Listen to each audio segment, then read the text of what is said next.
हम एक्सप्लिसिटली उससे मतलब ग्रो नहीं कर सकते, वो साइज पर डिपेंड करता है जितना साइज होता है। एंड एरे की बात की जाए तो सर एरे फिक्स होता है साइज में, बट सर एरे के बारे में ये भी कहा जाता है कि एरे जो होता है वो होमोजीनस होता है। जहाँ बात की जाए कलेक्शन की तो वो क्वेश्चन हेट्रोजीनस। क्वेश्चन पे बात करो, क्वेश्चन बताओ बस डायरेक्ट, फिर वो मैं बताऊं। सर आ रहा हूँ सर, क्वेश्चन पर ही आ रहा हूँ, पहले ये सर नहीं ये इसको सब डिफाइन क्लियर है करो। एकदम, ये आगे आगे बताओ, क्वेश्चन बताओ, बस वही पे बात तो करें। तो सर ये जो हमारा एरे, जब हम सर ऑब्जेक्ट टाइप का एरे क्रिएट करते हैं तो सर उसका नेचर उस टाइम डिफरेंट हो जाता है। मेन टू से कि हम उसमें डिफरेंट टाइप के ऑब्जेक्ट्स को सर रख सकते हैं। उस टाइम सर वो हेट्रोजीनियस टाइप का हो जाता है, जो कि कलेक्शन का नेचर भी है सर उस टाइम पर। तो सर ये थोड़ा समझ में नहीं आ रहा इसका क्या डिफरेंस होता है एक्चुअल में। ठीक है, आप ये कह रहे हो कि एरे और कलेक्शन में आखिर क्या डिफरेंस है ना, ये आपका क्वेश्चन है। कि जैसे एरे हो जी गया सर। और जी कलेक्शन हो सर। गया, है ना, कलेक्शन फ्रेमवर्क हो गया। अब कलेक्शन फ्रेमवर्क में भी हमारे पास क्लासेस ही हैं जिनको हमें पढ़ना है, जैसे array list, link list, stack vector वगैरह वगैरह, ये सब पढ़ना है हमें। तो एरे में जैसे हम इंटीजर टाइप का एरे बनाते हैं, तो इसमें इंटीजर ही डेटा जाता है ना, यही कह रहे हो आप। ऐसे इंटीजर बनाया तो इंटीजर जाएगा, ठीक। लेकिन अगर हम ऑब्जेक्ट टाइप का एरे बना लें तो ये किसी भी टाइप का डेटा ले लेगा, है ना। ऑब्जेक्ट टाइप का एरे बना लेंगे तो अब इसके अंदर आप किसी भी टाइप का डेटा डाल दीजिए, ठीक है। मतलब ऑब्जेक्ट तो हर क्लास का पेरेंट क्लास है। तो अब ऑब्जेक्ट टाइप का एरे बनाने का मतलब ये हो गया कि इसमें इंटीजर का ऑब्जेक्ट, स्ट्रिंग का ऑब्जेक्ट, मतलब बहुत सारे, यानी कि सारी चीजें ऑब्जेक्ट्स के फॉर्म में स्टोर कराई जा सकती हैं। तो आप यही कहना चाह रहे हो कि आखिर ऑब्जेक्ट टाइप का एरे बनाओ, वो अगर सेम, मतलब कहीं ना कहीं एरे के बारे में बोला जाता है कि array is a collection of similar type of element या सिमिलर टाइप ऑफ डेटा। कहीं ना कहीं ऑब्जेक्ट टाइप का एरे बना लिया तो इसका मतलब ये हो गया कि ये तो सिमिलर भी ले रहा है, डिसिमिलर भी ले रहा है, मतलब इसमें स्ट्रिंग, इंटीजर, फ्लोट, कैरेक्टर, किसी भी टाइप का ऑब्जेक्ट ऐड करा जा सकता है। तो यही सेम काम एरे में हो रहा है जो काम हमारा कलेक्शन फ्रेमवर्क में होता है।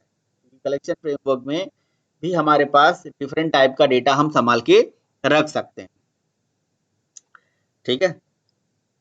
कि कलेक्शन जो है वो सेम और डिफरेंट, यानी कि होमोजीनियस और हेटेरोजीनियस दोनों टाइप का डेटा संभाल के रखता है। तो आपका यही क्वेश्चन है कि फिर डिफरेंस क्या है आखिर, तो हम क्यों कलेक्शन फ्रेमवर्क पढ़ें। हम जी हम सर। जी सर। हम ऑब्जेक्ट टाइप का एरे बना के ही क्यों ना काम कर लें।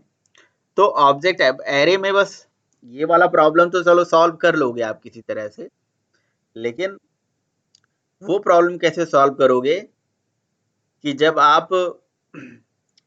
आपने 10 साइज का एरे बना दिया और आप इस साइज से ज्यादा ऑब्जेक्ट आ गए, तो उसको कैसे हैंडल करोगे एरे में, वो तो नहीं कर सकते। तो उसके लिए कलेक्शन फ्रेमवर्क पढ़े हैं, है ना। तो कलेक्शन फ्रेमवर्क में एक तो प्रॉब्लम, मतलब आपका ये हो जाता है कि एरे में साइज डायनेमिकली नहीं बढ़ सकती ना। कलेक्शन फ्रेमवर्क में डायनेमिकली साइज इंक्रीज हो जाती है और डिक्रीज हो जाती है, श्रिंक भी हो जाती है एज पर द रिक्वायरमेंट, ठीक है। लेकिन यहाँ पे नहीं, यहाँ पे नहीं। तो ये, हाँ ठीक है, ऑब्जेक्ट टाइप का एरे बना के आप हेट्रोजीनियस डेटा रख सकते हो और कलेक्शन में भी रखते हो।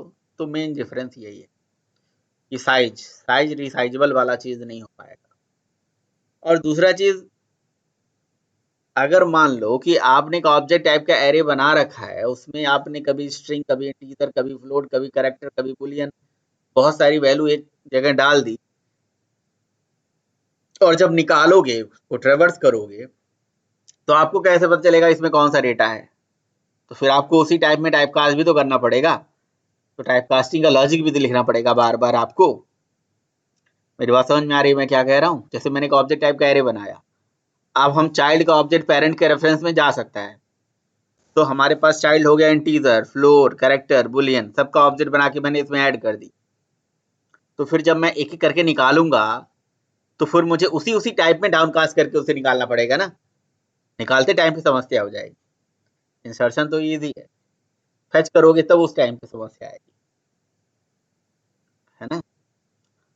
क्योंकि जिस टाइप का डेटा आपने ऐड किया उसी टाइप में उसे फेच करोगे ना फर्दर। जी सर। हम्म, बस यही मतलब है। सर यही एक प्रॉब्लम आता है साइज का ना, वहाँ डायनामिक है, यहाँ पर फिक्स्ड हो जाता है साइज। निकालते टाइम पे हाँ सर, निकालते टाइम पे हमें हर मतलब उसके लिए अलग से लॉजिक लिखना पड़ेगा, डाउन कास्ट करना पड़ेगा जिस हाँ भी टाइप का बार बार ऑब्जेक्ट होगा। बार बार डाउन कास्ट करना पड़ेगा, सही बात है। सर कलेक्शन में मतलब ये चीज़ें खुद ब खुद हो जाती है ना, डाउन कास्ट वगैरह करने की ज़रूरत नहीं पड़ कलेक्शन में जाती तो फिर हम हमें। जेनरिक बना सकते हैं, और डाउनकास्ट वगैरह यहाँ पे भी करना पड़ता है, मेथड्स है। हम इसे जेनरिक भी बना सकते हैं, है ना, कि भाई हमने जिस टाइप का एरे बना दिया उसी टाइप का एलिमेंट भी रख सकते हैं, किसी भी टाइप का रख सकते हैं, वैसे आपकी रिक्वायरमेंट है। और फेच करते टाइम पे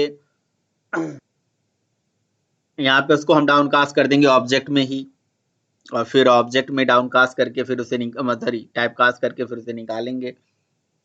इसके लिए मतलब यहाँ निकालने के लिए अलग एपीआईज दी गई हैं, जैसे इटरेशन, लिस्ट इटरेटर, इनुमरेशन, उनका यूज कर लेंगे। तो उनके ऑब्जेक्ट्स का उनके मतलब उनके थ्रू जब भी हम निकालेंगे तो उनके पास जो भी मेथड्स हैं, और वो उस तरह से वर्क कर देंगे अपने आप, दिक्कत नहीं आती है। हम्म,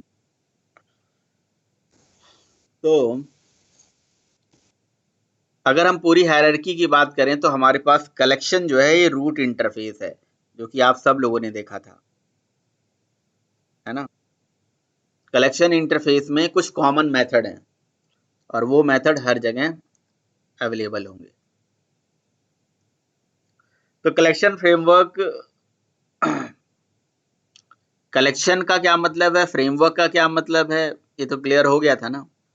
ये कलेक्शन फ्रेमवर्क एक जावा की जेडीके 1.2 में डेटा स्ट्रक्चर की फंक्शनलिटी को अचीव करने के लिए आया था। इसमें कलेक्शन का मतलब होता है ग्रुपिंग, है ना, कॉम्बिनेशन से, ग्रुपिंग से।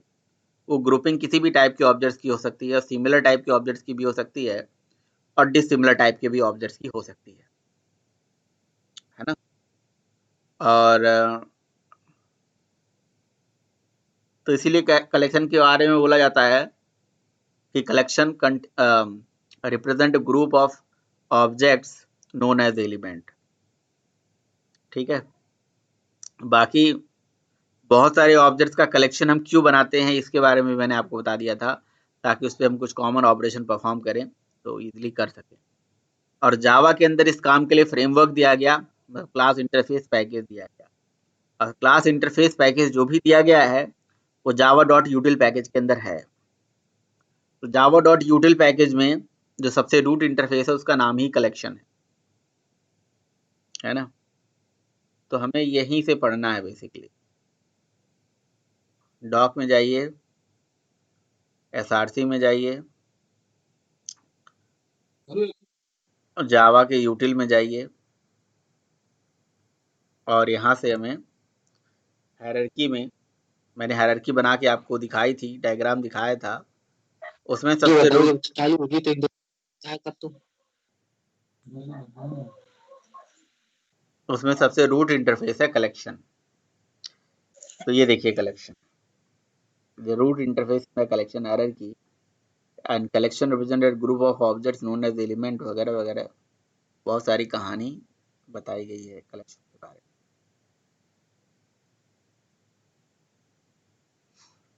अच्छा, अब कलेक्शन के कुछ मेथड्स हैं, जैसे ऐड है, ऐड ऑल है, क्लियर है, ये कलेक्शन इंटरफेस के मेथड है, समझ रहे हो।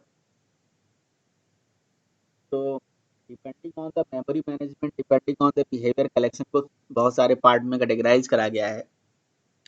एक है लिस्ट, एक है सेट, एक है क्यू, एक है आपका डी क्यू। ये सब अलग अलग टाइप के कलेक्शंस है हमारे पास। जिसमें जो सेट है वो एक इस स्पेशल टाइप की कलेक्शन है जो कहती है कि हमारे पास डुप्लीकेट एलिमेंट अलाउ नहीं होगा। मतलब set is just like a set theory, जो आपने कभी मैथमेटिक्स में पढ़ी हो सेट थियरी, हिंदी में उसको समुच्चय सिद्धांत बोलते हैं। तो वो पढ़ा हो, उसमें जब हम सेट बनाते हैं तो वहाँ पे डुप्लीकेट एलिमेंट नहीं होते, उसी तरह से यहाँ पे भी डुप्लीकेट एलिमेंट नहीं होते,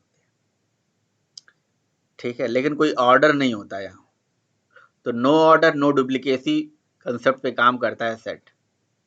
लिस्ट जो है ना, ये इंसर्शन ऑर्डर और विथ डुप्लीकेट एलिमेंट पे बेसिस पे काम करता है।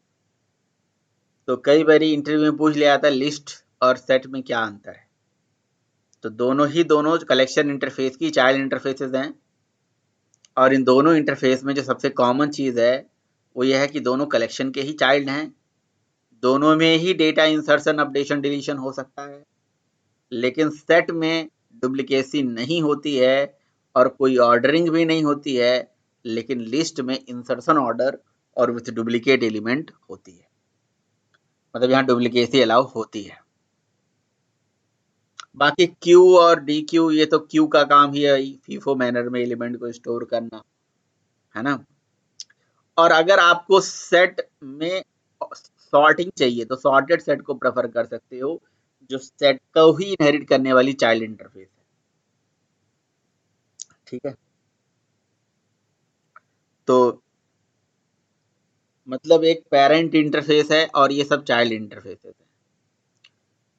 यानी कि अगर हम लिस्ट को पढ़ रहे हैं तो लिस्ट इंटरफेस में कुछ, लिस्ट क्या है, लिस्ट एक इंटरफेस का नाम है। लिस्ट इंटरफेस कैसा इंटरफेस है, ये चाइल्ड इंटरफेस है कलेक्शन का, ठीक है। और ये क्या है, ऑर्डर्ड कलेक्शन है, ऑल्सो नोन एज सीक्वेंस, ठीक है। मतलब ये ऑर्डरिंग यहाँ पे होती है, और वही कौन सा, इंसर्शन ऑर्डरिंग होती है। तो ये इंटरफेस है बेसिकली, पूरी हायरार्की जो आपने पढ़ी है उस हायरार्की में लिस्ट और कलेक्शन में ये एक रिलेशन है। अच्छा, लिस्ट इंटरफेस को इंप्लीमेंट करने वाली क्लासेस कौन कौन सी हैं, कौन कौन सी क्लासेस हैं लिस्ट इंटरफेस को इंप्लीमेंट करने वाली classes? Array list, link list, बिल्कुल, स्टैक है, लिंक्ड लिस्ट, एब्स्ट्रैक्ट लिस्ट है, एब्स्ट्रैक्ट सीक्वेंशियल लिस्ट है, एरे लिस्ट है, लिंक लिस्ट है, स्टैक है, वेक्टर है। अब ये जो स्टैक और वेक्टर है ना, ये लेगेसी कलेक्शंस की कैटेगरी में आते हैं, मतलब ये तब से हैं जब से कलेक्शन फ्रेमवर्क नहीं आया था, तब से हैं, बट कलेक्शन फ्रेमवर्क का पार्ट बन चुके हैं। ये बहुत सारे लेगेसी कलेक्शंस है हमारे पास, पढ़ाएंगे आपको लेगेसी क्लासेस, लेगेसी इंटरफेसेस कौन कौन सी हैं।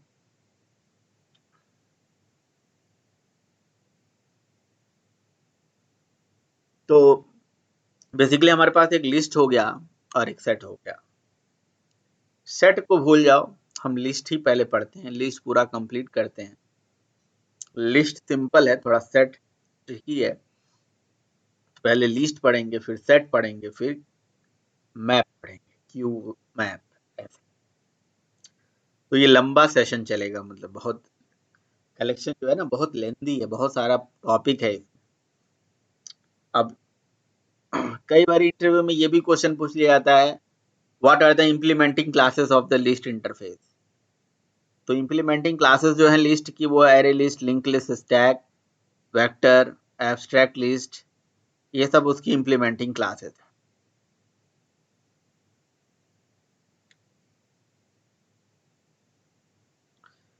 ठीक है। अच्छा, तो अब क्वेश्चन पूछा जाता है कि जी कब हमें लिस्ट प्रेफर करना चाहिए, कब हमें सेट प्रेफर करना चाहिए। तो भाई देखिए, जब हमें, मेरे पास बहुत सारा डेटा है और मैं चाहता हूं डेटा डुप्लीकेट हो, तो लिस्ट प्रेफर कर लो, डुप्लीकेसी नहीं अलाउ चाहते हो तो सेट करो। आप कहीं आपके लिए ऑर्डर मैटर करता है तो भाई लिस्ट यूज करो, मैटर नहीं करता है तो सेट यूज करो। सेट में ऑर्डरिंग होती ही नहीं है, लिस्ट में ऑर्डरिंग होती है, इंसर्शन। तो लिस्ट इंटरफेस का डेफिनेशन हम यहीं से बना के बता सकते हैं, इसी के पॉइंट ऑफ व्यू से। जैसे मुझे बोलना हो तो मैं बोल सकता हूँ कि list interface is the child interface of the collection, ठीक है, कलेक्शन का ही चाइल्ड इंटरफेस है, ठीक है। And this interface stores the element in the insertion order with duplicate element. This interface also allows the duplicacy. The implementing classes of this interface is the abstract list, array list, linked list, stack, and vector. So the classes which is not abstract, like abstract नहीं है जो, वो कौन कौन सी array list, linked list, stack, vector, ये last के चारों, so they are nothing but a concrete classes या implementing classes of the list interface. list interface की ये concrete classes हैं, implementing classes हैं. concrete वो क्लास कहलाता है जो किसी abstract क्लास को एक्सटेंड करे या इंटरफेस को इंप्लीमेंट करे. तो बस एक एक करके पढ़िए क्लासेस. सबसे पहले हम एरे लिस्ट के ही बारे में पढ़ेंगे. अच्छा, तो लिस्ट इंटरफेस के पास कलेक्शन के तो सारे मेथड होंगे, बट कुछ अपने एडिशनल भी होंगे. वो मैं कैसे आपको दिखाऊं? मैं आपको एक एग्जांपल मतलब CMD से ही दिखाता हूँ. वैसे javap, Java dot, util dot, और मैंने यहाँ पे लिख दिया भाई, क्या लिख दूं, कलेक्शन. कलेक्शन इंटरफेस का नाम है. कलेक्शन एक फ्रेमवर्क भी है, कलेक्शन एक इंटरफेस है कोडिंग पॉइंट ऑफ व्यू से. तो देखिए ये मेथड कौन कौन से कलेक्शन के, जैसे साइज मेथड है जो किसी कलेक्शन का साइज बताता है. ठीक है. इज इम्पटी मेथड है जो चेक करता है कलेक्शन इम्पटी है या नहीं, है तो ट्रू नहीं तो फॉल्स. कंटेन्स मेथड है, चेक करता है कि कलेक्शन में एलिमेंट कंटेन करता है या नहीं. ठीक है. इटरेटर एक मेथड है जो आपको आगे बताऊंगा क्या करता है ये. ठीक है. ऐड मेथड एलिमेंट ऐड करता है, रिमूव करता है. ठीक है. लेकिन ऐड यहाँ ओवरलोडेड नहीं दिख रहा होगा आपको, नहीं दिख रहा है ना. अब मैं जरा लिस्ट ओपन करता हूँ, आपको खुद ही नजर आ जाएगा क्या डिफरेंस है. देखिए लिस्ट मेथड जैसे मैंने यहाँ ओपन करा, तो अब हमें कुछ नए मेथड्स मिलेंगे, जैसे गेट इंडेक्स देके, जैसे सेट इंडेक्स दे सकते हैं, जैसे ऐड मेथड यहाँ ओवरलोडेड मिलेगा. क्यों? क्योंकि हम इंडेक्सिंग दे सकते हैं ना, यहाँ ऑर्डरिंग होती है, इंडेक्सिंग होती है. तो लिस्ट ने क्या करा, कलेक्शन के तो सारे मेथड लिए और साथ में कुछ एडिशनल मेथड इसके पास हैं. तो list interface extends the collection interface having all the method of collection but having some extra method of indexing. मतलब हम अगर हमें किसी स्पेसिफिक पोजीशन पे एलिमेंट ऐड करना है तो भी हम ऐड कर सकते हैं, रिमूव कर सकते हैं, क्लियर कर सकते हैं, जो भी है ये सब. बाकी सारे मेथड वही, कंटेन्स फंटेन्स जो भी था वो सब तो हैं. तो ये सब चीजें हैं एक्स्ट्रा. आप मुझे कैसे पता चला? बस देखना पड़ता है, प्रैक्टिस करना पड़ेगा. आप भी प्रैक्टिस करोगे तो आपको समझ में आ जाएगा. पढ़ना ही क्या है हमें, चाहे हम स्ट्रिंग हैंडलिंग ले लें, चाहे हम थ्रेड ले लें, चाहे हम कोई भी नया टॉपिक पढ़ेंगे आगे चल के, सब में क्लास और मेथड और यही सब चीजें पढ़नी है. तो ओवरऑल हम कहानी कहाँ से पढ़ रहे हैं? हमने कलेक्शन स्टार्ट करा, कलेक्शन एक इंटरफेस है ये भी जान लिया, पहले कंसेप्ट समझा, फिर हमने लिस्ट के बारे में बात कर ली, और फिर लिस्ट की इंप्लीमेंटिंग क्लास पढ़ने जा रहे हैं जिसका नाम है एरे लिस्ट. हमें बेसिकली इन इंप्लीमेंटिंग क्लासेस को ही पढ़ना है, क्योंकि यार इंटरफेस में मेथड की बॉडी थोड़ी ना होती है. इंटरफेस के अंदर मेथड की डिक्लेरेशन अवेलेबल होती है. तो जो कलेक्शन और लिस्ट इंटरफेसेस में मेथड्स डिक्लेयर्ड होंगे ना, उन्हीं मेथड की डेफिनेशन होगी यहाँ पे. समझ रहे हो? एरे लिस्ट, लिंक लिस्ट, मतलब एरे लिस्ट के अंदर लिस्ट इंटरफेस की सारे मेथड की इंप्लीमेंटेशन पड़ी होगी. तो हम एरे लिस्ट पढ़ेंगे, फिर लिंक लिस्ट पढ़ेंगे. अच्छा, अब देखो एक कंफ्यूजन शुरू हो जाएगा. क्या सर, लिस्ट इंटरफेस को इंप्लीमेंट करने वाली क्लास एरे लिस्ट भी है, लिंक लिस्ट भी है, तो हम कब एरे लिस्ट यूज करेंगे, कब लिंक लिस्ट यूज करेंगे? देखो जमीन और आसमान में अंतर क्या है, ये तो बहुत अच्छे से समझ में आ जाता है. मैं पूछूं जमीन और आसमान में क्या अंतर है, 2 मिनट में समझा दोगे? भैया जमीन जमीन है, आसमान आसमान है, और क्या है ना, इतना बड़ा फासला है, देख लो यहीं से. ठीक है, ये तो समझ में आ रहा है. लड़का लड़की में क्या अंतर है, ये तो बात समझ में आ रहा है ना. मैन वोमेन में क्या डिफरेंस है, बात समझ में आ रहा है.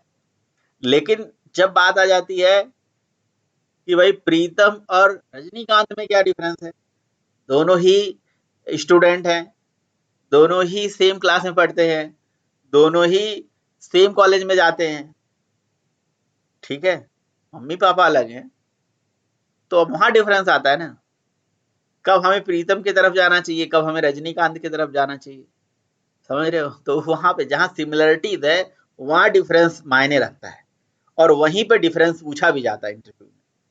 तो आपसे कभी ये नहीं पूछा जाएगा कि लिस्ट और सेट में क्या अंतर है, शायद ऐसे नहीं पूछा जाएगा। आपसे कहा जाएगा सिनेरियो बेसिस पे क्वेश्चन पूछेगा। हमारे पास इस तरह से बहुत सारे रिकॉर्ड डेटाबेस से आ रहे हैं, और हम चाहते हैं जी यहाँ डुप्लीकेट एलिमेंट्स अलाउड ना हो, सो हमें कौन सा कलेक्शन प्रेफर करना चाहिए, ऐसे। तो आप बोलोगे कि सेट वाला, और सेट की इम्प्लीमेंटिंग क्लासेस, सेट तो सर इंटरफेस है, उसका तो हम यूज करेंगे नहीं, इंटरफेस है तो मेथड डिक्लेयर करे जाते हैं। तो शायद अब आप लोगों को इंटरफेस का एक्चुअल यूज समझ में आ रहा हो। आप लोग पढ़ रहे थे इंटरफेस, सोच रहे थे यार इंटरफेस क्यों पढ़ रहे हैं भाई, क्योंकि यार एक ही मेथड ऐड है, उसी ऐड की डेफिनेशन एरे लिस्ट ने अपने हिसाब से दी है, लिंक लिस्ट ने अपने हिसाब से दी है, और स्टैक ने अपने हिसाब से दिया है। जो एरे लिस्ट का ऐड मेथड है ना, उसका फीचर अलग है, उसकी टाइम स्पेस कॉम्प्लेक्सिटी अलग है, और लिंक लिस्ट वाले का अलग है, समझ रहे हो। इसके गेट के और उसके गेट का जो टाइम एंड स्पेस मतलब वो जो कॉम्प्लेक्सिटी वगैरह निकाली जाती है ना, वो अलग अलग है। जो नहीं पता, जिसको नहीं पता टाइम स्पेस कॉम्प्लेक्सिटी क्या होती है, तो डेटा स्ट्रक्चर में एक्चुअली क्या होता है, जब डेटा स्टोर करते हैं ना, तो या फेच करते हैं, तो कौन ज्यादा टाइम ले रहा है, कौन कम टाइम ले रहा है, इसी को कॉम्प्लेक्सिटी बोलते हैं भाई, डेटा इंसर्ट करना निकालने को, ठीक है। तो वहां पे डिफरेंस है। चलिए हम पढ़ेंगे वो सब, देखेंगे, बट अभी एरे लिस्ट के बारे में पढ़ते हैं पहले। तो जब बात हो रही थी ना एरे, और पता है बहुत पहले तो, मतलब मैं बहुत पहले इंटरव्यू में गया था जब मैं पढ़ाई कर रहा था अपने टाइम पे, तो मेरे से पहली बार क्वेश्चन पूछा था क्या एरे और एरे लिस्ट में अंतर बताओ। तो भाई साहब बहुत गुस्सा लगा था, छोड़ के भाग आया था मैं इंटरव्यू। मैं कहा एरे लिस्ट तो पहली बार जिंदगी में सुन रहा हूँ, एरे लिस्ट कुछ होता है, क्या होता है मुझे भी नहीं पता। एरे होता है, एरे लिस्ट कुछ नहीं होता है सर, आप तो गलत बोल रहे हो। टीचर को भी गलत गलत बोल देते थे हम उसको भी, ट्रेनर को कहते सर आप गलत बोल रहे हो, ये गलत है एकदम, बिल्कुल सरासर गलत है, होता ही नहीं है कुछ एरे लिस्ट, आपको बस निकालना है, इसीलिए ऐसा क्वेश्चन पूछ रहे हो, है ना। तो अब तो खैर सबको पता हो गया एरे और एरे लिस्ट। एरे और एरे लिस्ट में वही अंतर है जो एरे और कलेक्शन में है ना, कि एरे जो है वो सिमिलर टाइप का डेटा रखता है, array list dissimilar, homogeneous, heterogeneous दोनों रखता है। Once you are creating the size of array, it's become fixed, and array list is dynamically growable, ठीक है। एरे का ऑब्जेक्ट न्यू और बिना न्यू से भी बन जाता है, एरे लिस्ट का ऑब्जेक्ट केवल न्यू से बनता है, ये भी एक डिफरेंस है, कोई इम्प्लिसिट अप्रोच नहीं है, न्यू से ही बनना है दोनों डेटा स्ट्रक्चर, दोनों ही लीनियर डेटा स्ट्रक्चर की कैटेगरी में आते हैं, दोनों ही डेटा को स्टोर करके रखते हैं। अभी हमने मतलब विवेक शायद इस कॉल में भी हो, तो अभी विवेक क्या कर रहे थे कि मतलब एक सर्विस उन्होंने बनाया था, तो वो सर्विस जो है एक जेएसएन डेटा हमें रिटर्न करके दे रही थी। अब वो क्या कर रहे थे, लूप के अंदर डाल दिया था और ऑब्जेक्ट में ऐड कर दिया, तो जब वो रिटर्न कराते तो लास्ट वाली वैल्यू रिटर्न हो रही थी। हमने क्या करा, एक एरे लिस्ट बनाया, कलेक्शन बनाया, और वो लूप में ही ऑब्जेक्ट को डाल दिया, बहुत सारे ऑब्जेक्ट्स को मैंने एरे लिस्ट में ऐड कर दी और एरे लिस्ट ही रिटर्न करा दी। तो ये फायदा मिल जाता है भाई, कलेक्शन वलेक्शन एरे लिस्ट का बहुत सारा फायदा मिलेगा आप जब प्रोजेक्ट बनाओगे। आप देखोगे यार डेटा आ रहा है, बहुत सारा सेम टाइप का डेटा है, उसका क्या करना है जी, उसका कलेक्शन बनाना है, और जी एक साथ वो कलेक्शन कहीं पे भी पास कर दो, तो ये फायदा मिल जाता है, ठीक है। चलिए फायदा हम पढ़ेंगे, बट एरे लिस्ट के बारे में इतना हम कह सकते हैं कि it is a concrete class, it is a concrete class which providing the implementation of list interface. An object of this class is responsible to creating a dynamic resizable array in memory, मतलब array list class का जो एक object है ना, वो memory में एक dynamic resizable array बनाता है, और उस डायनेमिक रीसाइजेबल का एरे का यूज करके अब जितना मर्जी उतना डेटा इसके अंदर आप इंसर्ट करें। फिर the concrete class we providing the implementation of list, और इस क्लास का जो एक ऑब्जेक्ट है वो मेमोरी में एक डायनेमिक रीसाइजेबल एरे बनाता है। तो ऑब्जेक्ट तभी बनेगा ना जब कंस्ट्रक्टर अवेलेबल होगा।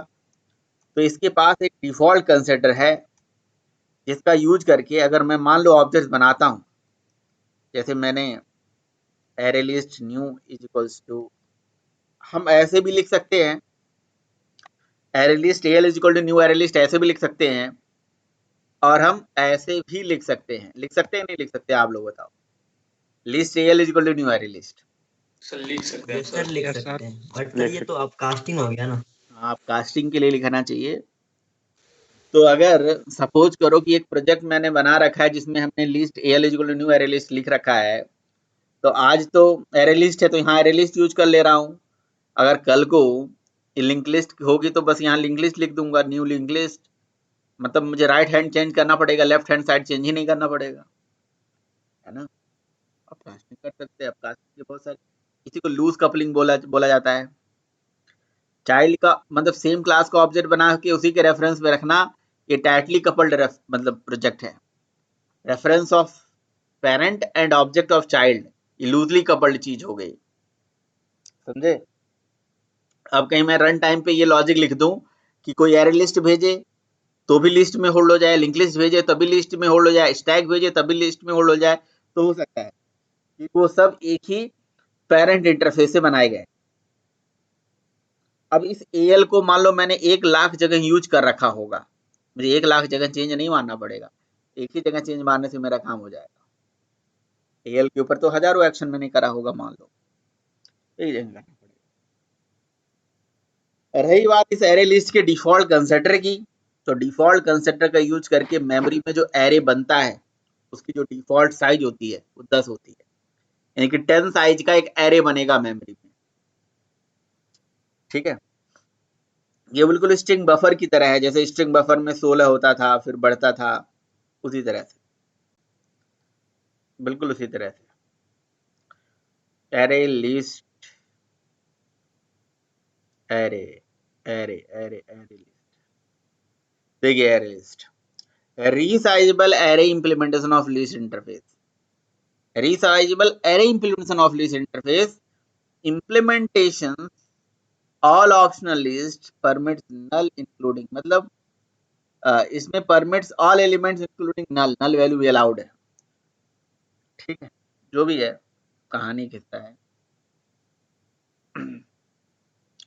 एक बहुत इंपॉर्टेंट पार्ट है कि each array list instance has a capacity, जितने भी एरे लिस्ट का इंस्टेंस होता है ना उसकी अपनी एक कैपेसिटी होती है, उसकी साइज होती है, and the capacity is the size of array used to store the element in the list. Capacity का मतलब एक एरे, जैसे मैंने बताया ना एरे लिस्ट का एक ऑब्जेक्ट बनाया तो मेमोरी में 10 साइज का एरे बनेगा, तो ये लिखा हुआ है it is list at the largest list size, ठीक है ना। और बहुत सारी कहानी के साथ आप पढ़ते रहो यार। फिर यहाँ पे भी लिखा है डिटेल्स ग्रोली पॉलिसिबल वगैरह वगैरह, ये सब लिखा हुआ है। हम कहाँ से पता चलेगा, हमें कैसे पता चलेगा, हम इसके कंस्ट्रक्टर में जाते हैं, ये देखिए इसके कंस्ट्रक्टर में यहाँ पे लिखा हुआ है इसकी इनिशियल कैपेसिटी, डिफॉल्ट कंस्ट्रक्टर, इसके पास वैसे 3 कंस्ट्रक्टर हैं, डिफॉल्ट कंस्ट्रक्टर में ये लिखा हुआ है।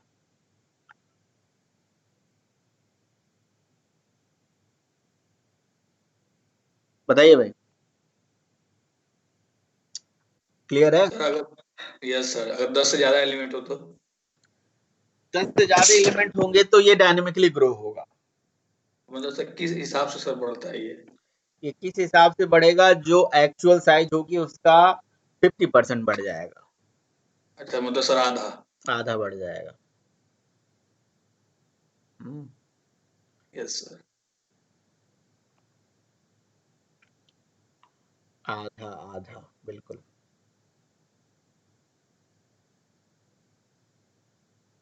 ठीक है, इसकी कहानी किस्सा पढ़ोगे तो यहाँ पे आपको सारी चीजें पता चलेंगी, ठीक है। फिलहाल। बस चलिए जरा हम यूज करते हैं भाई एरे लिस्ट। कौन अपना स्क्रीन शेयर करेगा? कौन प्रोग्राम बनाना चाहता है? फटाफट स्क्रीन शेयर करे जो बनाना चाहता है। कोई बनाएगा? यस सर, मैं कर रहा हूँ। करिए करिए। कुछ भी नहीं करना है, बस एरे लिस्ट का ऑब्जेक्ट बनाना है। सर किसी ने स्क्रीन शेयर की है? कोई हाँ सर, मैंने कर दी सर, आपने कहा था चलो ना। ठीक है, समरोज को करने दो, आज सबको मौका मिलना चाहिए।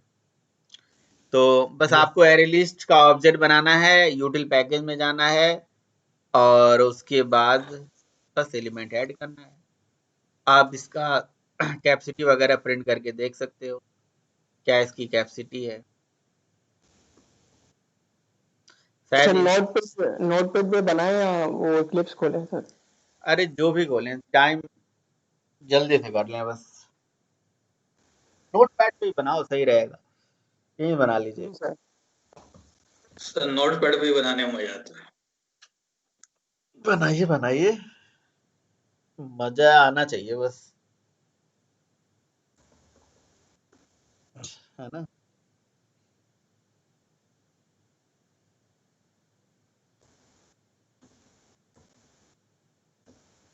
इंपोर्ट कर दीजिए यूटिल को और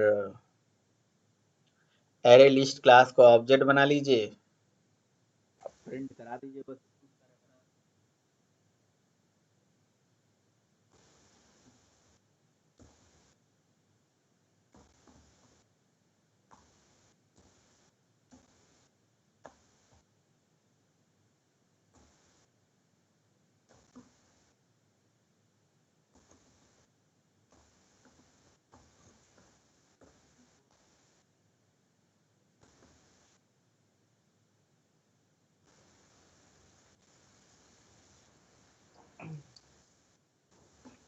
भाई आप वहाँ पे LI लिख दियो, L1 के बदला। हाँ, देखता हूँ, एक मिनट भाई। बिल्कुल देखिए,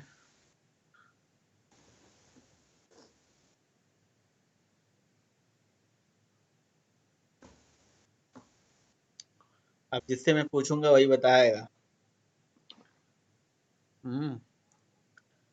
यहाँ पे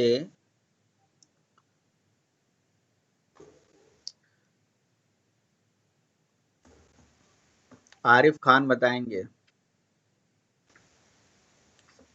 आरिफ खान बताएंगे कि जब हमने यहाँ पे एरे लिस्ट का ऑब्जेक्ट बनाया तो उसकी रेफरेंस आईडी क्यों नहीं आई है, उसके जगह पे ये आ गया एरे का साइज, एरे का साइन। ये आरिफ बताएंगे, प्रोग्राम सर दिखाइए। सर टू स्ट्रिंग मेथड की वजह से उसको चेंज किए सर। मतलब पूरा खुल के बताइए। सर टू स्ट्रिंग मेथड के अंदर उसने रेफरेंस की जगह पे ये एरे का साइज ओवरराइट करके टू स्ट्रिंग मेथड को उसने ये एरे का यूज किया है। उसने मतलब किसने? मतलब हम्म, हम्म, मतलब सर अभी कैसे बताऊं सर, मतलब जिसमें प्रोग्राम लिखा गया है अभी। नहीं नहीं नहीं, यशवंत बताइए। यशवंत बोलते नहीं हो आजकल? सर एरे लिस्ट का मेथड, एरे लिस्ट क्लास का क्या है रिलीज क्लास का? टू स्ट्रिंग मेथड ओवरराइड किया हुआ है और ये इसका एरे का सर सिंबल वहाँ पे डाला होगा। पूरी बात स्टार्टिंग से बताइए। मेरा क्वेश्चन है कि एरे लिस्ट क्लास का ऑब्जेक्ट बनाया, रेफरेंस आईडी क्यों नहीं आई? और सर उसमें एरे लिस्ट में सर टू स्ट्रिंग मेथड में सर ये ओवरराइड करके ये एरे का सिंबल सर उसमें डाला गया होगा। हाँ राइट, बिल्कुल ऐसे बोल सकते हो, एरे लिस्ट में ही रखा गया होगा।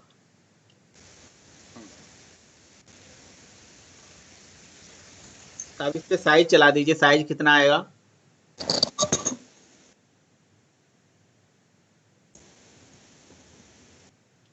सीधे एसओपी में डाल दो साइज को, साइज को एसओपी में डाल दीजिए।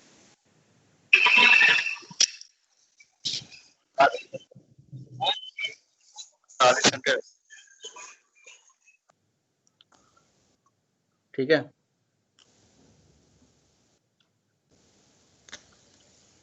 क्या आएगा पहले बता दो, फिर चलाओ नहीं। 10 आएगा। 0 आएगा, 0। यस सर 0 आ रहा है। 0 क्यों आया? 0 क्यों आया? सर क्योंकि सर अभी इसमें कोई एलिमेंट हम दिया नहीं है सर, ऐड नहीं किए हैं सर। समरोज पेंट ओपन करो, पेंट में एक एरे बनाओ, वो एरे का साइज दे दो 10 साइज का एरे बन चुका है, लेकिन उसमें एलिमेंट एक भी नहीं है।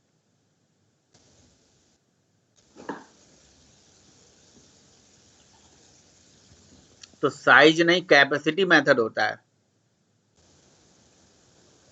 जिससे कैपेसिटी पता चलती है, समझे?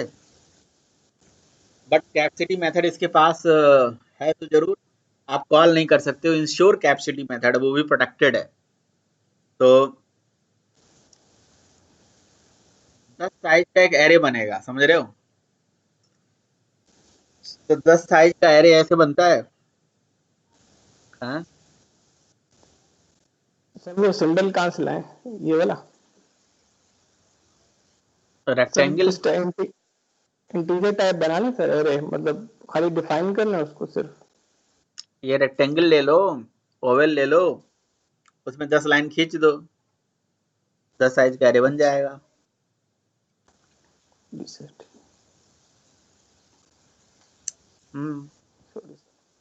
वो तो समझने के लिए है,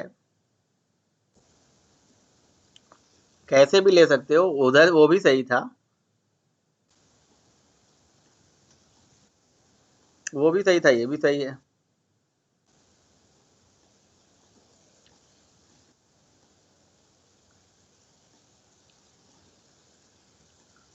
एरे लिस्ट कोई नया चीज थोड़ी ना है, तो एरे ही है। वो 0 से लेके 9 तक बाय डिफॉल्ट उसकी साइज होती है, सॉरी, बाय डिफॉल्ट उसकी साइज होती है। तो 0 से लेके 9 तक वो एक डब्बे बन जाएंगे। पहला वाला है एरे लिस्ट का रेफरेंस वेरिएबल क्या लिया आपने? L1।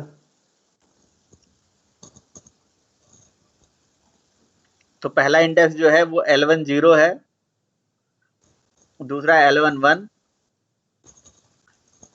तीसरा L1 2, ऐसे।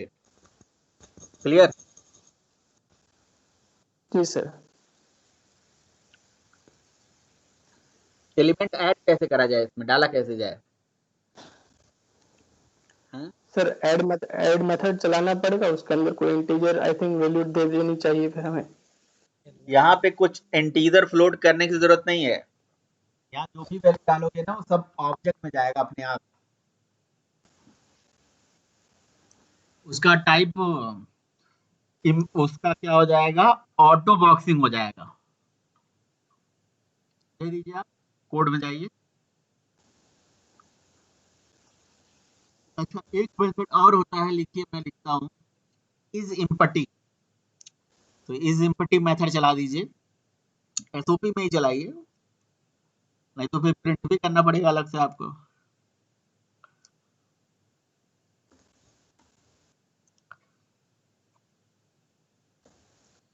इज इम्पटी चेक करता है कि ये इम्पटी है या नहीं। आप लोग बताओ, इम्पटी है या नहीं है? यस सर एमपीटी तो है इस टाइम। यस सर, चलाइए नहीं, चलाइए नहीं, बस ऐसे ही वर्बली बात करिए। अगर एम्पटी है तो 2 आ जाएगा, बस आ गया ये।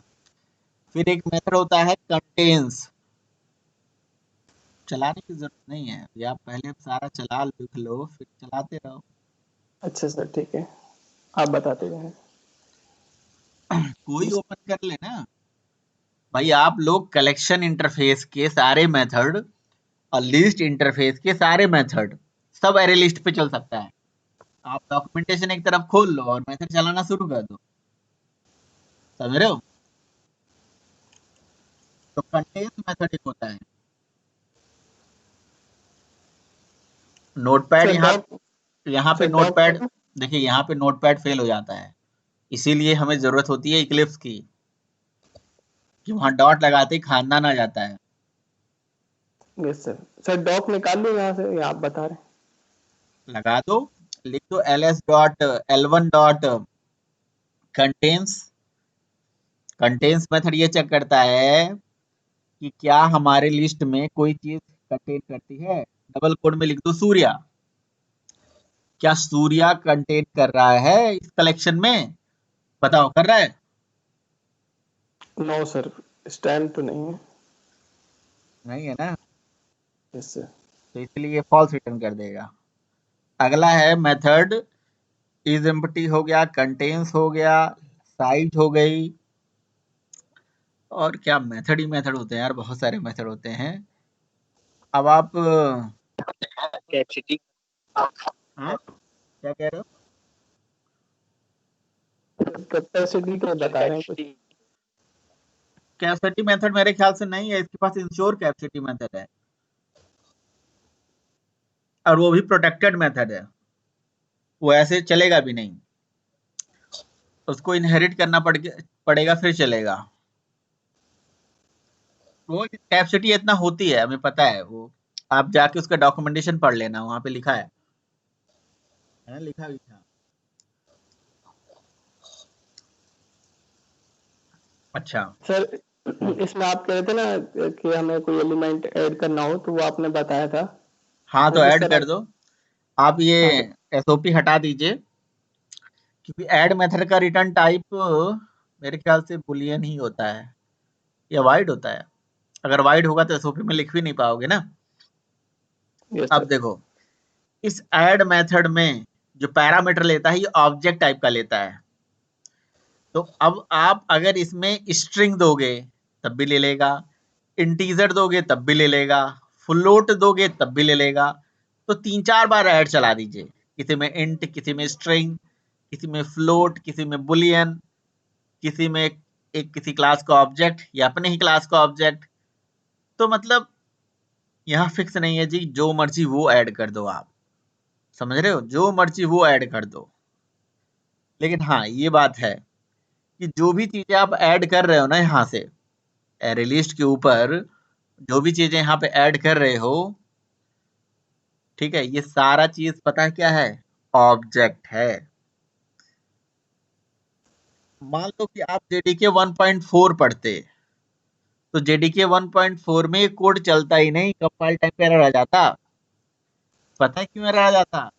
वो ये कहता कि ए क्या है भाई, A what is A? Character. Single quote में लिखोगे ना करेक्टर को। Sorry sir. जी सर। करेक्टर हमेशा सिंगल कोड में लिखी जाती है ना? तो जेडीके 1.5 में ऑटो बॉक्सिंग आया था, तो ये अपने आप पता क्या कर लेता है, जैसे ऊपर वाला 10 आपने ऐड करा, वो इंटीजर का ऑब्जेक्ट बन के ऐड हो जाएगा। बुलियन ऐड करा, बुलियन का ऑब्जेक्ट बन के ऐड हो जाएगा। स्ट्रिंग कर दिया, स्ट्रिंग का ऑब्जेक्ट बन के ऐड हो जाएगा। मतलब ये वो जगह है जहां ऑटो बॉक्सिंग हो जाती है अपने आप। आपको नहीं करना है, अपने आप हो जाती है। ठीक है। अब वो ऊपर से तीनों मेथड कॉपी करके पेस्ट मार दीजिए, और फिर प्रिंट चारों लाइन कॉपी पेस्ट कर दीजिए। हाँ, चारों कॉपी पेस्ट मार दीजिए और प्रोग्राम को चला लीजिए।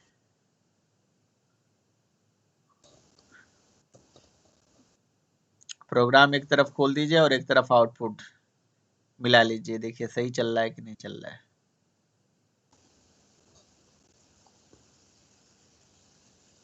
सर ये कुछ कह रहे not Java unchecked for unsafe operation, recompile. ये इसलिए आ रहा है क्योंकि ये कह रहा है कि आपने ऐड मेथड में कभी इंट ऐड कर दिया, कभी स्ट्रिंग ऐड कर दी, कभी बुलियन ऐड कर दिया, this is not type safe operation. तो जब निकाला रन हो जाएगा गया तो ना। उसे कैसे पता चलेगा? इसको टाइप सेफ बना सकते हो। ये वार्निंग था, वो एरर नहीं था, है ना? वो वार्निंग भी हटाई जा सकती है। कैसे हटाई जाएगी हम बता देंगे आपको, कैसे हटाई जाएगी। सर ये आउटपुट आया प्रोग्राम का। देख लो आप सही आ रहा है कि नहीं आ रहा है। हाँ सर हेलो सही। Hello sir.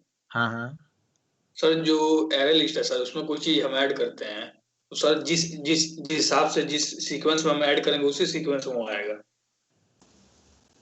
किसी इंसर्शन ऑर्डर, बिल्कुल सही बात है। ये ओके सर। सही बात है, इंसर्शन ऑर्डर। ये सूर्या सर का एस स्मॉल कैपिटल लिख दिया ना, इसलिए फॉल्स आ रहा है कंटेंट्स में, है ना? वहाँ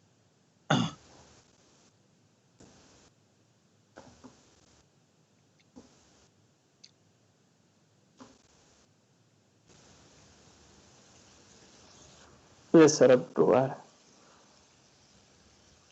ठीक है।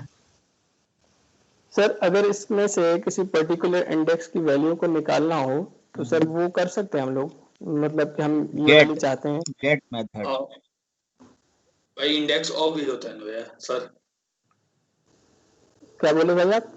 Index of. Index of sir ये किस पे चलाना है? L1 पे?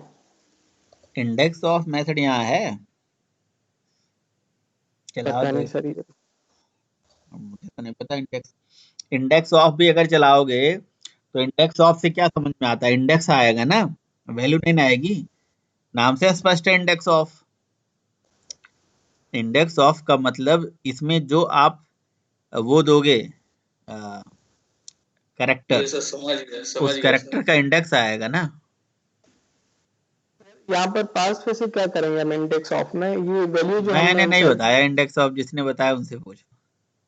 भाई इसमें क्या पास करेंगे हम लोग? भाई कोई इंडेक्स पास करके जो देख लो। वैल्यू दी है, नहीं नहीं, जो अरे वैल्यू है ना, पहले 10 दे दो, 10। हाँ हाँ, भाई। पहले ये देख लो इंडेक्स ऑफ है भी या नहीं है मेथड। हाँ चलो सर देख चला टेन लो ना, डेट। आप कंपाइल कर लो। मेरे ख्याल से मेथड ही नहीं है इंडेक्स ऑफ, जहाँ तक मुझे पता है। मेरे पास भी दिख नहीं रहा है, मैं यूटिल डॉक्यूमेंटेशन ओपन किया हूँ। एरर आ जाएगा ज्यादा से ज्यादा, और क्या होगा। सेव करके सर चला ये लो। है सर, है है सर। सर एरर तो यहाँ ये तो आ रहा है सर, बट पता नहीं कहाँ ये आउटपुट कहाँ आ रहा है इसका प्रिंट ये। प्रिंट में डालो, तो प्रिंट में प्रिंट डालना में पड़ेगा डालो। ना। हाँ भाई, इसको प्रिंट में डालो भाई।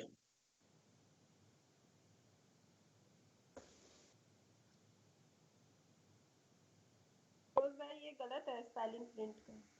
जी जी सही कर रहा हूँ। INDEX, अब वही नो गलत है। इंडेक्स ऑफ, हाँ सर ये एरर आ रहा है। स्पेलिंग सही करो। हाँ सर ये स्पेल गलत है, INDEX। हाँ सर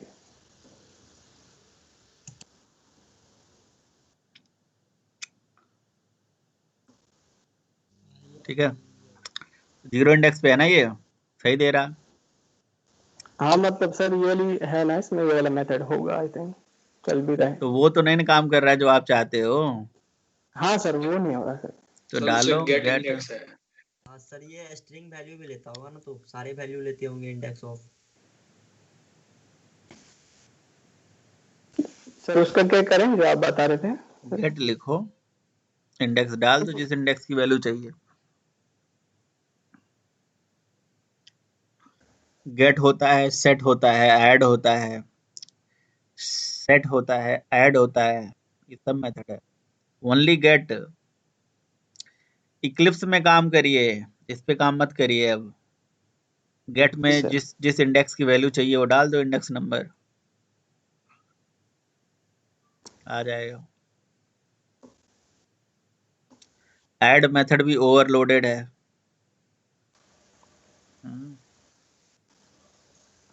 तो यस सर सेकंड ये सेकंड हाँ। पोजीशन पे तो 33.673 है, तो जी एक सर ठीक है। ऐड मेथड फिर से चलाओ जिसमें आप 10 और सूर्या सर के बीच में वैल्यू ऐड करना चाहते हो। सर यहाँ चला दूँ ऊपर, यहाँ इसको नीचे चला दूँ? नीचे, सबसे नीचे।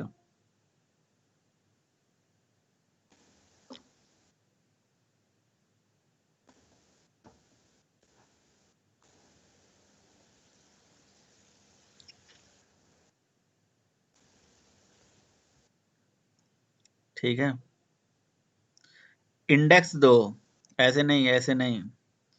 पहला इंडेक्स कॉमा दूसरा वैल्यू जो भेजना चाहते हो, 2 पैरामीटर जाता है इसमें।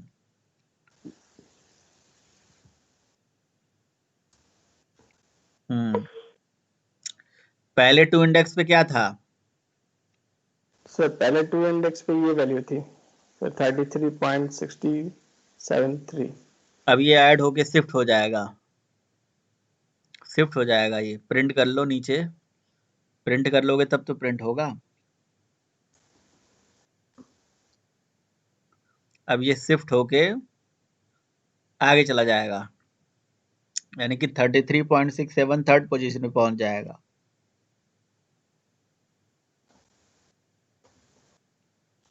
कुछ नहीं करो, एल को प्रिंट कर दो, L1 को प्रिंट कर दो।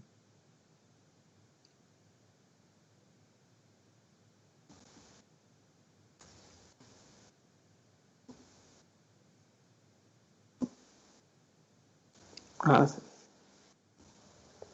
अब एक मेथड होता है सेट, L1 डॉट सेट लिख दो। एक एक क्वेश्चन है। सेट कर दोगे आप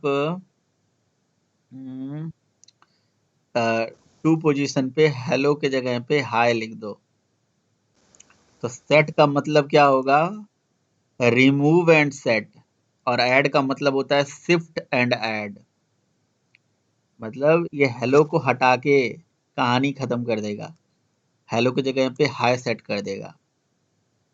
और ऐड वाला जो था वो शिफ्ट कर देगा और उस जगह पे उसको ऐड कर देगा।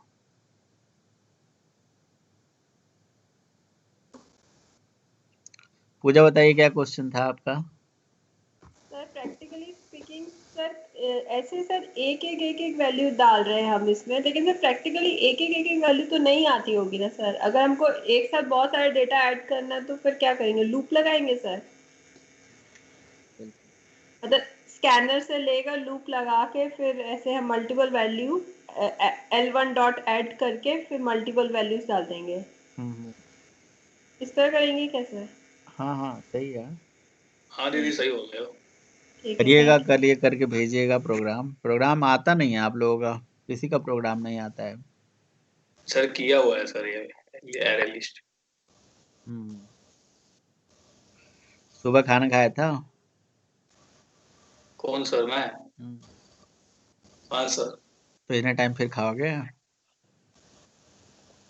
सर नहीं सर, कि दोबारा करूंगा सर, किया हुआ वो कह रहा हूँ सर। मैं कह कब रहा हूँ दोबारा दोबारा करते इतने हैं? टाइम खाओगे नहीं खाओगे? ये सर खाऊंगा सर। तो खाओ जाके, और क्या। प्रोग्राम अभी दिखाओ कहाँ चला गया, प्रोग्राम क्यों हटा दिया? हम्म,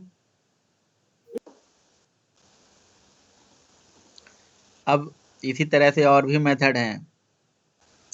एरे लिस्ट के ऑब्जेक्ट बनाइए, मेथड कॉल करिएगा, जैसे ऐड हो गया, सेट हो गया, फिर एक रिमूव होता है, रिमूव कर देगा।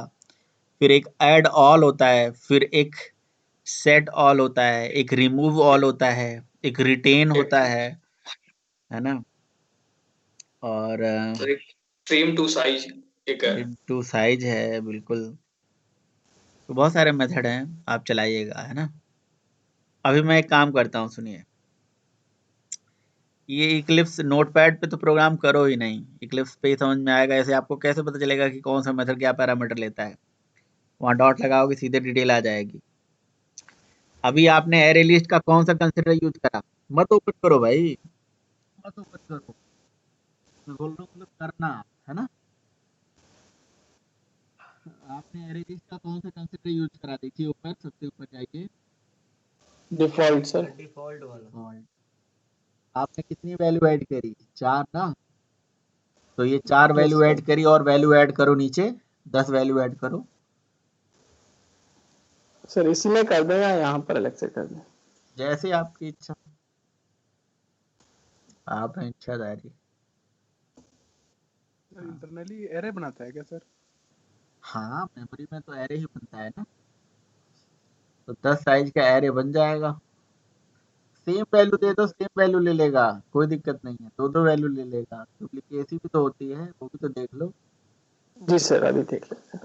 हाँ, आप जैसे ही ग्राम वैल्यू दोगे, है ना, 11th एलिमेंट जैसे जाएगा, तो तुरंत वो क्या करेगा, पुरानी साइज को डिस्ट्रॉय करके नई साइज का एरे बना देगा।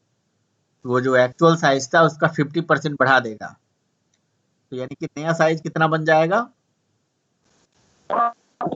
15 15 सर साइज 15 50% बढ़ाता है वो, एक्चुअल का 50% बढ़ा देता है आराम सामने। ठीक है, तो आप इसमें वैल्यू ऐड करते चले जाओ। यही इसी को बोलते हैं डायनामिक ग्रोएबल। एक ऐड मेथड है और एक ऐड ऑल मेथड है। ऐड ऑल मेथड और ऐड ऑल मेथड पूरा कलेक्शन लेता है, मतलब कोई भी कलेक्शन उठा के इसके अंदर पास कराया जा सकता है, वो भी पास कराइए। अभी हमने पहला कंस्ट्रक्टर यूज करा, हम कलेक्शन टाइप का कंस्ट्रक्टर यूज कर सकते थे, जो कंस्ट्रक्टर कलेक्शन टाइप का पैरामीटर लेता है। और अभी आपने एरे लिस्ट बनाया जिसमें साइज आपने खुद दी, मतलब सॉरी अपने आप बना, आप साइज चाहे तो खुद भी पास करा सकते थे। आप एरे लिस्ट में साइज जो दे देते उतना साइज का एरे बन जाता। तो इस तरह से ये बहुत सारी चीजें हैं भाई, समझ रहे हो? सर एक सवाल था सर इसमें से। जैसे आपने बताया कि हमारे अगर इसके जो है हमारी जो एरे लिस्ट है, अगर उसका साइज सर 10 बाय डिफॉल्ट 10 है, और जब हमारा 11th वाला जो एलिमेंट है वो आता है और सर उसका 50% बढ़ जाता है, तो सर वो मेमोरी मतलब वो एक नया ऑब्जेक्ट बनाता होगा उसके लिए, या पहले वाले में सर 50% ऐड कर देता होगा? नई मेमोरी बनती है, डेटा कॉपी करके इसमें डाल देता है, नई साइज का एरे बन जाता है, डेटा उठा के रख लेता है। अच्छा, मतलब वो सर जितने भी एलिमेंट आते जाएंगे वो उन सबके लिए मेमोरी अलग अलग एलोकेट होती जाएगी फिर? हाँ, नहीं अलग अलग एलोकेट नहीं होते जाएंगे, जब साइज बढ़ेगा तब एलोकेट होगी ना, वहीं से तो स्टार्ट करेगा वो, उसी के आगे से उस। अच्छा सर, ऐसा क्यों नहीं होता कि मतलब वो जो एक ऑलरेडी एरे लिस्ट हमारे पास अवेलेबल है उसी के अंदर इंक्रीज कर देता होगा ये साइज को, बट आप कह रहे हैं कि ये एक अलग से ये इसके लिए ऑब्जेक्ट बना आपको दे? ऐड मेथड में जाके, है ना, ऐड जी सर। मेथड में जाना पड़ेगा, और उसका जो मेथड जो कैपेसिटी को इंक्रीज करता है, तो वो इसके इंक्रीज करने का क्या पैरामीटर है वो हमें देखना पड़ेगा वहां पे जाके कोड में। ठीक है, वो मतलब कि एग्जिस्टिंग जो हमारी साइज है ना, उस साइज को उठा के उसमें इसको प्लस कर रहा है, या कॉपी टू करके उसको दूसरा मेमोरी में उठा के रख रहा है ना, सर वो जो फिर पहले वाली मेमोरी होगी हमारी, तो वो सर वो डिस्ट्रॉय कर दी गार्बेज जाएगी, का? गार्बेज कलेक्शन कर दिया जाएगा उसका, हाँ सर ठीक है ना। मतलब नई चलाएं साइज का एरे बन हम? जाएगा। ऊपर जाओ, आप एरे लिस्ट का अभी कौन सा कंस्ट्रक्टर यूज किया है? अभी आपने ये वाला कंस्ट्रक्टर यूज करा, अभी एरे लिस्ट के और भी तो कंस्ट्रक्टर हैं। एरे हाँ लिस्ट सर का वो एक तो कंस्ट्रक्टर ऐसा है जो इसमें, आप देखो, दिखाओ कौन कौन सा कंस्ट्रक्टर है जो कलेक्शन टाइप का पैरामीटर लेता है। आपने एक एरे लिस्ट बनाया, सर यहीं से लिख देते हैं जावा पी करके। हाँ, javap Java dot util dot array list,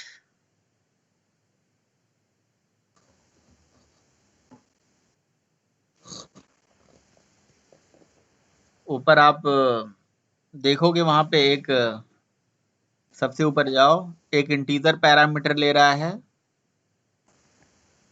यानी कि आप अपना साइज खुद दे सकते हो। जैसे कोई है, किसी को लगता है कि यार मैं जैसे ही प्रोग्राम चलाऊं उसमें 100 साइज का एरे बन के आ जाए, तो साइज अपना खुद ही पास कर दो, तो जो साइज दे दोगे उसी हिसाब से एरे बन के आएगा। वहां जाओ ना, मैं बताता हूँ, जी कोड सर, में जाइए। ये है। अच्छा सर, तो सर ये अगर हमने 10 100 दे दिया इसको, तो फिर ये बाद में कोई हमारा एलिमेंट आएगा तो सर ये आप फिर यहाँ पे क्या? जो एरे लिस्ट का कंसेप्ट है इसमें पास कर दीजिए 100। ये बात है आपकी यूज है, 100 दे दो, 2 दे दो, 10 दे दो, 20 दे दो, तो यानी कि ये दूसरा कंसेप्टर हो गया। ठीक है, अभी तक पहला कंसेप्टर यूज कर रहे थे, ये दूसरा कंसेप्टर इस तरह से वर्क करता है। सर ये दूसरा कंस्ट्रक्टर जो है, ये तो ऑटो इंक्रीज नहीं होगा ना? काहे नहीं ये तो होगा, फिक्स, ये भी ऑटो इंक्रीज होगा? सब होगा, सारा होगा, ऐसा किसी ने ओके कहा सर। क्या? बिल्कुल होगा, दिल से चाहोगे तो सब होगा। पूरा कलेक्शन डायनेमिक रिसाइजेबल होता है, साइज अपने आप बढ़ता है, ऐसा थोड़ी ना कि अरे इंक्रीज नहीं होगी, हमने दे दिया साइज। अब ये तो 100 तो बेकार है ना, अगर मेरे पास 2 ही एलिमेंट रखना होता तो 2 का वो लेता। अब कितना बढ़ाएगा, अब इसका 50% बढ़ाएगा, 100 का 50% बढ़ाएगा। जब 100 1 एलिमेंट जाएगा तो 10 का थोड़ी ना रखेगा, जो एक्चुअल साइज होगी उसी का 50%। अगर इसमें एलिमेंट कम रहेगा तो? हाँ, एलिमेंट कम रहेगा तो फिर बेकार है उतना मेमोरी, मतलब श्रिंक वो कर साइज उतना दीजिए। ही रहेगा? हाँ, वो मेमोरी एरे रहेगा, उसको श्रिंक कर सकते हो, मेथड होता है श्रिंक, साइज, ऐसे कुछ मेथड होता है इसमें जो ऑटोमेटिक साइज। नहीं हुआ? हाँ, ऑटोमेटिक नहीं हुआ? ऑटोमेटिक नहीं होता है शायद, ऑटोमेटिक शायद नहीं होता है मेमोरी मैनेजमेंट, मेथड चलाना पड़ता है ना।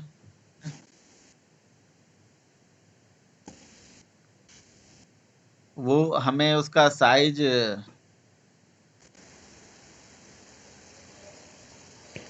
अब इस चीज में थोड़ा सा एक देखना पड़ेगा, क्या पता ऑटोमेटिक करता हो, है ना, ऑटोमेटिक मैनेज करता हो। सर इस पे 10 दिया तो यहाँ पर 11 करके देख लें सर, क्या पता। कहाँ पे? नहीं नहीं, वो सर तो हो जाएगा, वो तो उससे बात नहीं है, ये वो कह रहे हैं कभी भी कोई साइज अगर ज्यादा दे रहे हैं ना, तो ज्यादा, क्योंकि कलेक्शन में ऐसा होता है कहीं पे, मतलब थोड़ा सा एक बार तो किया था, कोई मेथड था, लेकिन मेथड से किया था, ऑटोमेटिक नहीं, मेथड चलाते हैं तो हो जाता है। उससे फिर डायनेमिक रिसाइजेबल का क्या मतलब होगा? रिसाइजेबल ना, डायनेमिक ग्रोएबल, रिसाइजेबल, अब जरूरत पड़ेगी तो फिर अपने आप बढ़ेगा ना। जी सर। ग्रोएबल का मतलब, रिसाइजेबल मतलब ग्रोएबल से है, समझ रहे हो? मतलब वो कम नहीं होगा? सर नहीं नहीं, अगर हमें सर वो कम साइज नहीं का होता है, पता तो। कम के लिए मेथड होता है यार, इसमें देखो एक मेथड होता है, आप देखना, चाहे गूगल कर लो, अभी मेथड पता चल जाता है, मेथड याद नहीं है, श्रिंक या टू साइज ऐसे कुछ करके मेथड होता है, क्या कह रहे हो समरोज? वो कर सर लेना, मैं रुको कह रुको, अच्छा सर। यहाँ कोड सर में आओ। हाँ, सर क्या मैं कह रहे कह रहा था, अगर हमें सर डेटा का साइज पता है तो सर फिर तो हमें एरे को चूज करना चाहिए सर, अगर हमें ये श्योरिटी कि इतना ही डेटा आने वाला है। या सर मैं गलत हूँ इस बात में? ना ना, अगर आपके पास पता है इतना ही डेटा आने वाला है, बिल्कुल सही बात है, उतने साइज का एरे बनाओ। अब नहीं पता हो तो डिफॉल्ट वाला लिख के चलो, और फिर ऐड होते चला जाएगा, आपकी इच्छा है, सही बात है। एक ऊपर एक और कलेक्शन बनाओ, इसी को कॉपी करके वहीं मेन में पेस्ट कर दो, एरे लिस्ट L2 बना दो, एरे लिस्ट को बस कॉपी करना है और कुछ नहीं, है ना, कॉपी पेस्ट, इसका नाम L2। ठीक है, अब आप यहाँ पे L1 पास कर सकते हो 100 के जगह पे, समझे? ये है तीसरा कंस्ट्रक्टर, और नीचे एक और बना दो कंस्ट्रक्टर, ताकि तीनों कंस्ट्रक्टर बना दो ना, ताकि याद रहे आपको, डिफॉल्ट कंस्ट्रक्टर। ये समझ लो कि एक एरे का डेटा दूसरे एरे में कॉपी हो गया, जो थर्ड वाला आपने लिखा है, समझ आई बात? तो इस तरह से कॉपी करना और लगभग सारे मेथड चलाना, सारे, है ना, ये आपके लिए असाइनमेंट है, टास्क है।